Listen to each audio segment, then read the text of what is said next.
مجھے ایک ذمہ دار شخص نے بتایا جو محافل کا انتظام و انصرام کرتا ہے کہ ہمارے ہاں ایک پیر صاحب تشریف لائے تو ہم نے ان کو کہا کہ آپ بر وقت تشریف لے آئیے گا، لیکن وہ دیر سے آئے تو ہم نے ان کو بڑا زور دیا کہ محراب کے پچھلے جانب سے جو عقبی دروازہ ہے اس سے آپ اندر تشریف لے آئیے تاکہ تقریر واز نعت جو بھی چل رہا ہے اور پھر اتنے لوگوں کا ہجوم ہے تو آپ گزریں گے۔ تو وہ نہیں مانے، انہوں نے کہا نہیں میں تو ادھر سے آؤں گا، اور پھر وہ جو ہے وہ دروازے سے مین دروازے سے داخل ہوئے اور پھر لوگ کھڑے ہو گئے اور پھر نعرے اور لوگ ایک دوسرے کے اوپر گر رہے ہیں اور بوڑھے آدمی نیچے آ رہے ہیں اور وہ آہستہ آہستہ چلتے ہیں۔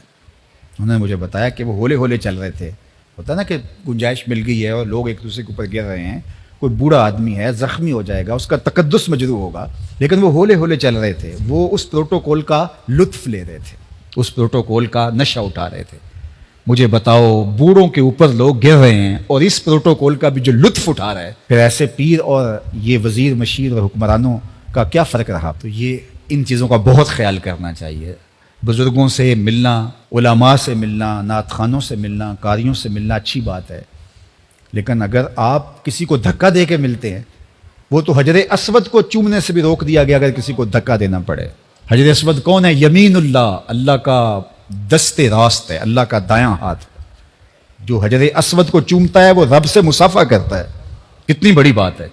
لیکن کہا کہ اگر رش ہے، کسی کو دھکا دیتے ہیں اور کسی کو تکلیف پہنچتی ہے تو آپ دور سے ہی اس کی طرف اشارہ کر کے جو ہے وہ استلام کر لیں، آپ رش میں نہ گھسیں۔ تو جب حجر اسود جو یمین اللہ ہے، حجر اسود کو چومنا رب سے مصافحہ کرنا ہے، تو کیا حیثیت بچتی ہے رضا ثاقب مصطفی کی، کیا حیثیت بنتی ہے قاری کی، نعت خان کی اس کے مقابلے میں کہ آپ مسجد کا تقدس مجروح کر رہے ہیں اور پامال کر رہے ہوں اور بوڑھے بزرگ روندے جا رہے ہوں، بچے روندے جا رہے ہوں اور آپ آہستہ آہستہ چل رہے ہوں تاکہ پروٹوکول انجوائے کریں، یہ لطف لیں، کشید کریں مزہ۔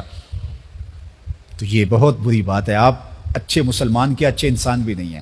آپ تو اپنے آپ کو شیخ المشائخ کہلاتے ہیں نا، زینت القراء ہیں، آپ تو طوطی پاکستان ہیں،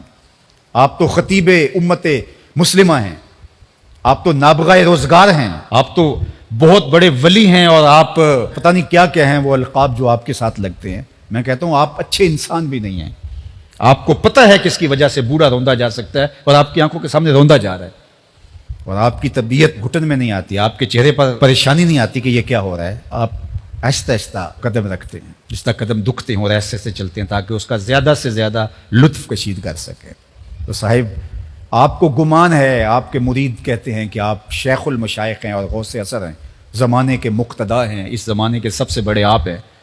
لیکن یہ آپ کے مرید کہتے ہیں، آپ کہتے ہیں، لیکن میں کہتا ہوں آپ اچھے انسان بھی نہیں ہیں۔ تو اس لیے ان چیزوں کا بہت لحاظ رکھنا ہے، یہ ہمارے دین کی اقدار ہیں اور ان کو ہمیں سمجھنے کی کوشش کرنی ہوگی۔ جو ہماری محافل کا سٹائل بن گیا ہے اور جو صورتحال بن گئی ہے، یہ خانہ زاد چیزیں ہیں، شریعت ان کی اجازت نہیں دیتی۔